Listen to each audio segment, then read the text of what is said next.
देश और प्रदेश भर में श्रद्धा और उल्लास के साथ मनाया गया बसंत पंचमी का त्योहार। राष्ट्रपति, प्रधानमंत्री और मुख्यमंत्री मनोहर लाल ने देशवासियों को दी शुभकामनाएं।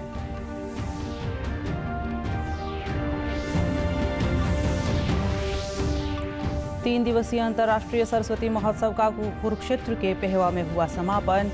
आज से सरस्वती तीर्थ स्थल पर रोजाना होगा संध्याकालीन आरती का आयोजन।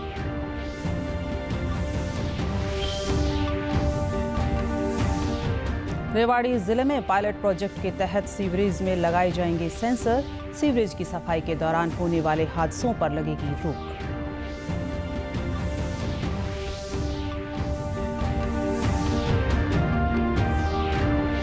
और कोरोना वैक्सीनेशन के दूसरे चरण में फरीदाबाद के फ्रंटलाइन वर्कर्स का हुआ टीकाकरण।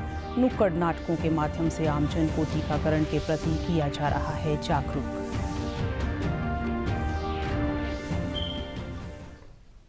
नमस्कार, मैं रूपा महलावत। अब समाचार विस्तार से।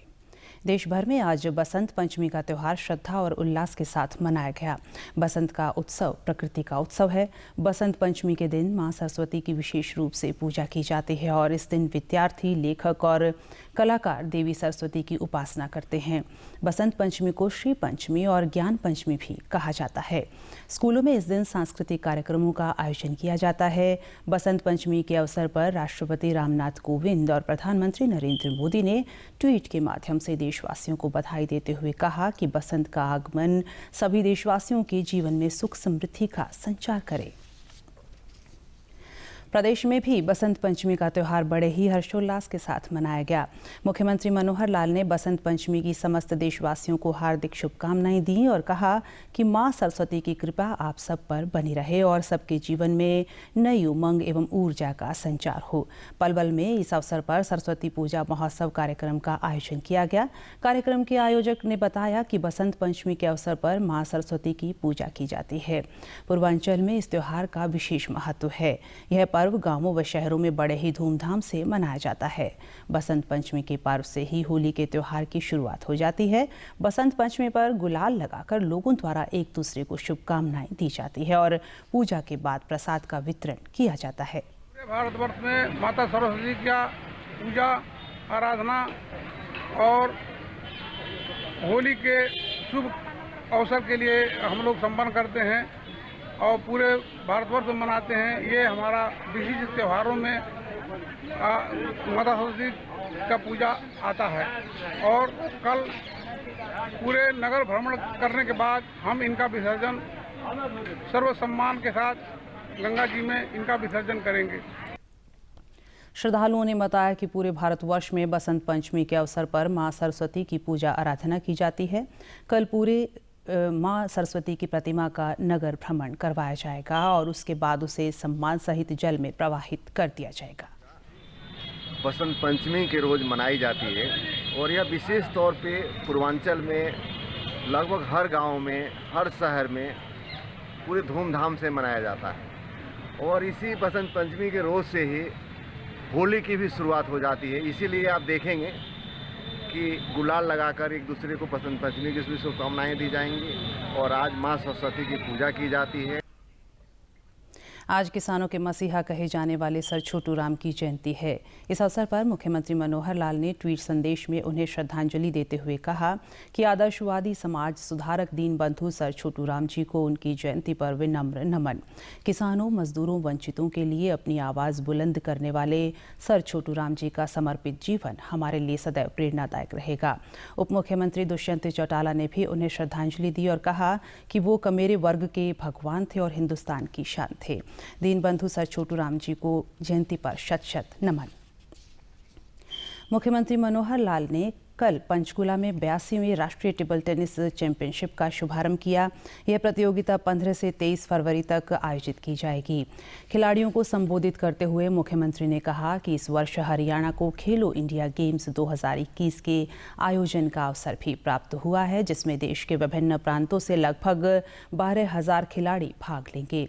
प्रदेश के खिलाड़ियों की प्रशंसा करते हुए मुख्यमंत्री ने कहा कि हरियाणा का खेलों में अपना एक अलग स्थान है। देश भर में खिलाड़ियों द्वारा जितने भी मेडल जीते जाते हैं उनमें से 50% से अधिक हरियाणा के खिलाड़ियों द्वारा प्राप्त किए जाते हैं। ईश्वर का एक बड़ा कार्यक्रम खेलो इंडिया कार्यक्रम, जिसमें 12,000 खिलाड़ी और उनके साथ प्रबंधकगण और सहयोगी वो सब यहाँ उपस्थित होने वाले हैं। ये जानते होंगे कि हरियाणा का खेलों में अपना एक स्थान है। देश भर में जितने मेडल आते हैं, जितने खिलाड़ी अच्छी उपलब्धियां प्राप्त करते हैं, उसमें 50% से अधिक सम्मान जो है वो हरियाणा के खिलाड़ी लेकर के आते हैं। मुख्यमंत्री ने कहा कि हाल ही में हरियाणा के खिलाड़ियों को प्रोत्साहित करने के उद्देश्य से प्रदेश सरकार की ओर से ओलंपिक गेम्स में क्वालिफाई करने वाले खिलाड़ियों को 5 लाख रुपए की राशि तैयारी के रूप में दिए जाने का फैसला लिया गया है।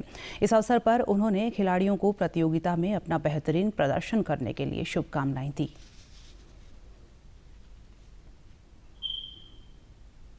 तैयारी करने के लिए उसकी आवश्यकता होती है, उसको पूरा करने के लिए खेल के आते हैं, उनको तो इनाम मिलता है, लेकिन जाने से पहले 5 लाख रुपए का हमने उनके लिए राशि ये उपलब्ध कराई है कि अपनी तैयारी के लिए 5 लाख रुपए ओलंपिक की तैयारी के लिए जाए, ताकि उसको कोई कमी महसूस ना हो। इस अवसर पर उप मुख्यमंत्री दुष्यंत चौटाला ने कहा कि इस प्रतियोगिता के आयोजन से प्रदेशवासियों में टेबल टेनिस के प्रति ज्यादा रुचि पैदा होगी। कि पिछले 4 साल के अंदर टेबल टेनिस को TTFI के एक एम्प्लॉय ने भी, कोच ने भी, खिलाड़ी ने भी दिन रात एक कर एक नई ऊंचाई पर ले जाने का काम किया है। 3 दिवसीय अंतर्राष्ट्रीय सरस्वती महोत्सव का आज कुरुक्षेत्र के पेहवा में समापन हुआ। इस अवसर पर पेहवा के सरस्वती तीर्थ पर 21 कुंडलीय हवन यज्ञ का आयोजन किया गया। महोत्सव के समापन अवसर पर सरस्वती हेरिटेज बोर्ड के उपाध्यक्ष धूमन सिंह किरमच ने कहा कि आदि बद्री से शुरू हुआ यह महोत्सव भव्य रूप में मनाया गया। उन्होंने कहा कि आज सरस्वती तीर्थ पर 21 कुंडलीय हवन यज्ञ में कोरोना जैसी आपदा के खात्मे हेतु आहुति डाली गई। उपाध्यक्ष ने बताया कि बसंत पंचमी के पावन अवसर से अब सरस्वती तीर्थ स्थल पर रोजाना संध्याकालीन आरती का आयोजन होगा।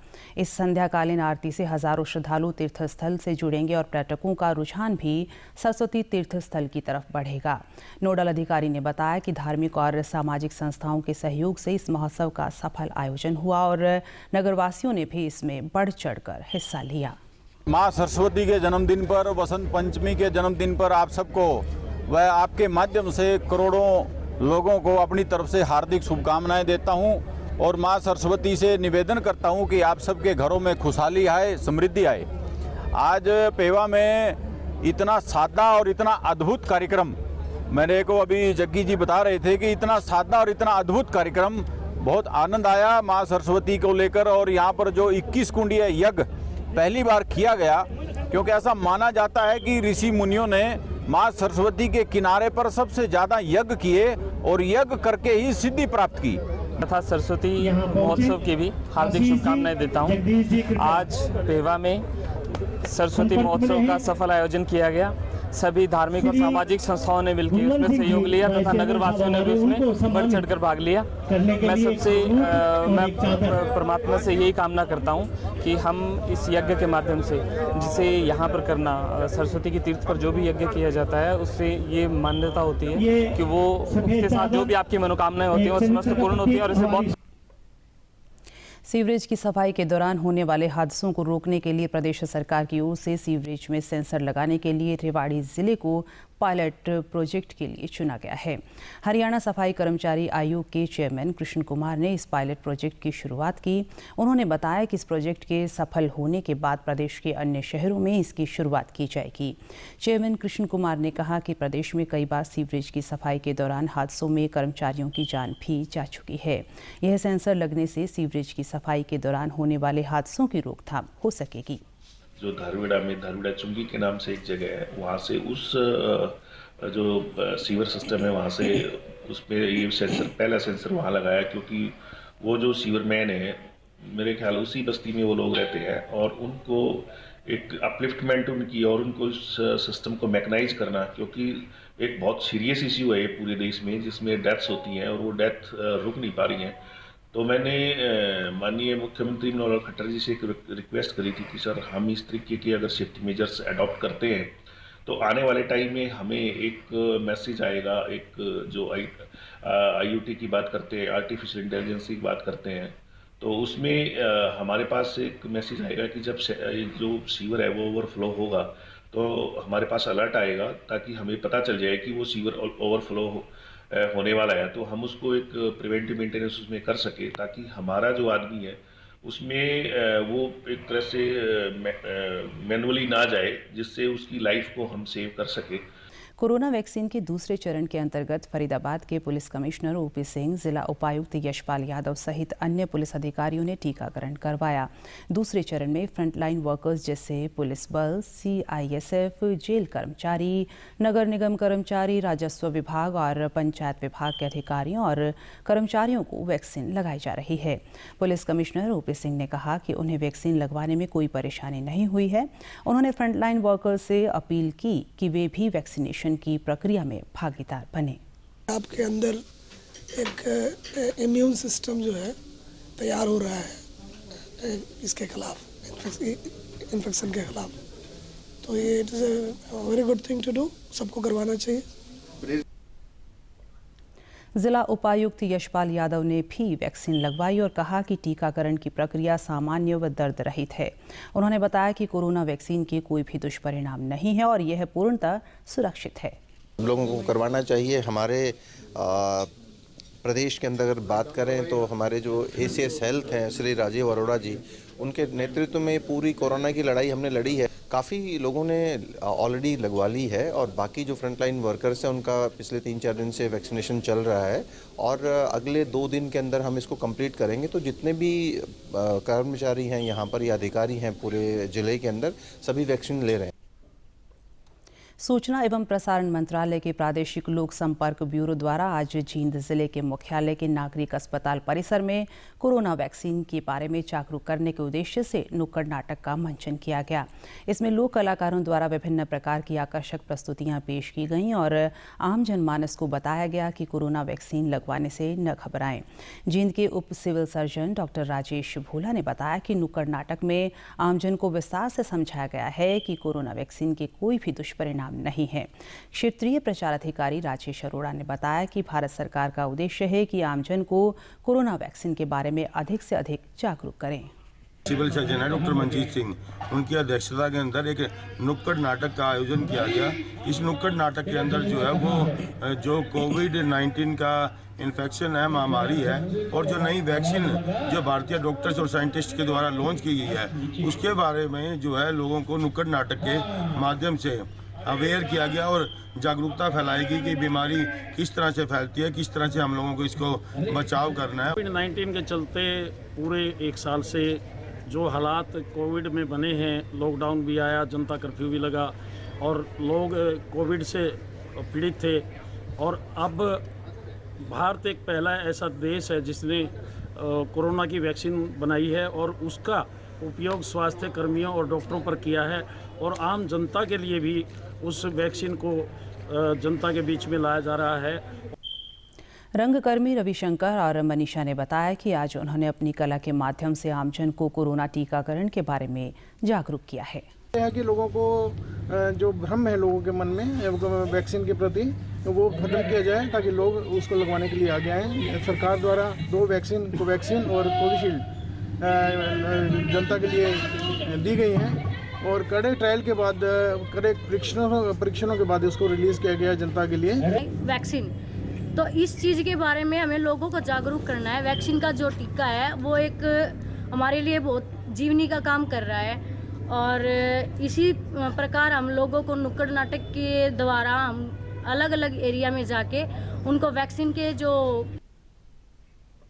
और अंत में इस बुलेटिन के मुख्य समाचार एक बार फिर। देश और प्रदेश भर में श्रद्धा और उल्लास के साथ मनाया गया बसंत पंचमी का त्यौहार। राष्ट्रपति, प्रधानमंत्री और मुख्यमंत्री मनोहर लाल ने देशवासियों को दी शुभकामनाएं।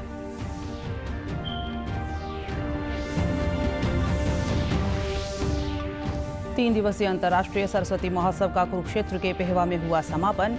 आज से सरस्वती तीर्थ स्थल पर रोजाना होगा संध्याकालीन आरती का आयोजन।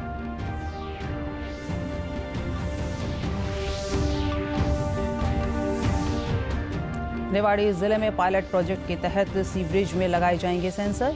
सीवरेज की सफाई के दौरान होने वाले हादसों पर लगेगी रोक।